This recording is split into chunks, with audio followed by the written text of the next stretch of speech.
poète et la vie. 3.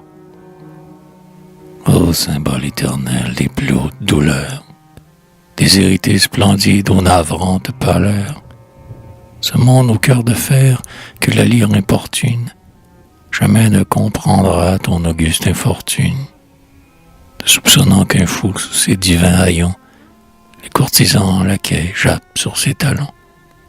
Mais le vieux Claudius, fratricide adultère, en tout ceci pressant et sinistre mystère, des lèvres du rêveur il tombe quelquefois de ces mots ambigus menaçants pour les rois qui du peuple Midas font dresser les oreilles.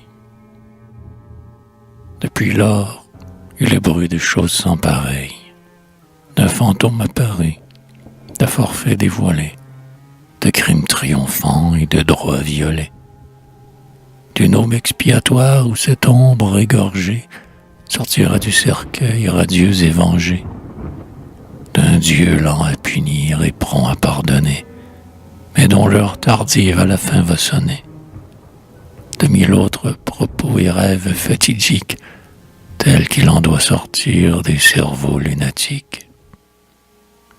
Croire au ciel, croire à Dieu, pauvre tête à l'envers, sont-ce des mots sans suite ou des desseins pervers? Polonius en rit, mais Claudius, plus sage, de l'envoyé bizarre a compris le message. Il aura l'œil sur lui, deux amis, fins limiers, épieront ses regards, ses gestes familiers.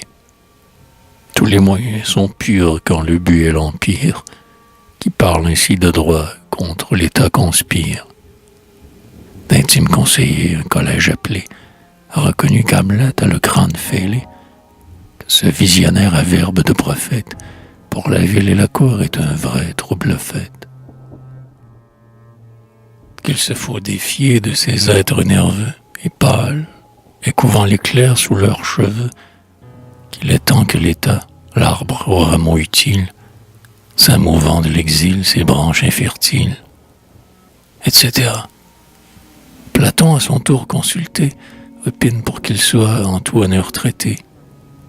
Avant de le bannir de notre République, de roses couronnons ce front mélancolique, dit le sage, et montrons au vulgaire odieux en quelle estime on tient un possédé des dieux.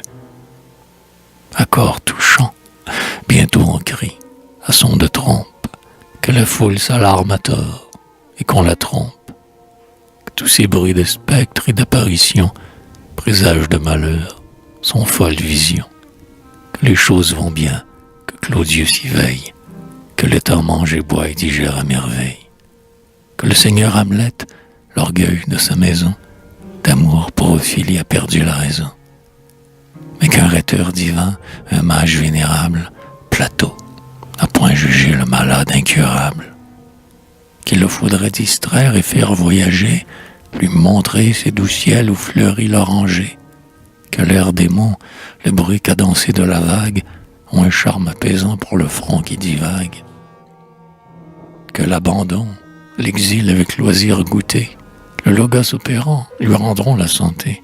On dit, et peuple et cour, Gertrude et la patrie, d'un fratricide époux la complice flétrie, tous hâtent le départ. Et l'aube à sa rougeur voit sur les flots passer le pâle voyageur.